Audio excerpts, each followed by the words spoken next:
4-7, and I've chosen to do 4-6, which is similar, and this one gets to be a little lengthier in terms of how we need to set it up, and so again be kind of particular in how you do that. And one other thing I'll point out, and try to again when I get there, but 4-6 shows a price increase, whereas 4-7, your guys's will be a price decrease.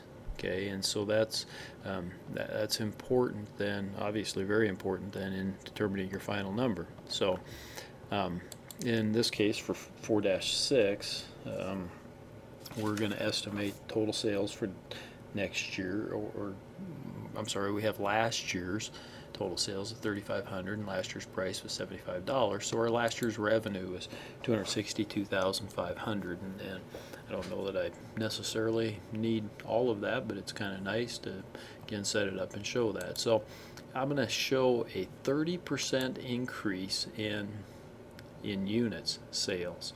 I'm also going to show a 40% increase in price. Okay, so current, or this year, okay, what I'm going to do, I come up with these amounts, and let's see how I get those. Okay, so sales and increase in units, I'm going to have 30%, and so I simply am going to say that this is equal to my 30% times my last year's sales. That represents my increase. Okay, that represents my increase, and then to calculate what my projected sales, I show current, I maybe should have projected, but it's simply equal to this plus my last year's sales, right? My projected increase plus my last year's sales. And then I also have a price increase of 40%. Excuse me for a second. I had to sneeze. Not that you need to know that, but I also project a 40% price increase. Well, my price last year was $75, and so my formula again is the same, just to calculate that. This is equal to my increase amount times my last year's price. Again, that represents the increase. Okay, you guys can choose to either, you could make this a negative number, or you could subtract it when you get to this step from last year's price. Now for me, of course, I'm having an increase, and so I'm going to add it to last year's price. So I'm going to say this is simply equal to my last year's price plus my price increase. And so my current price, or my projected price, is going to be that. Now that I know what my projected sales units are, my projected price, I can calculate my revenue simply by multiplying those two. So my price times my sales number. So I'm estimating or projecting sales of $477,750.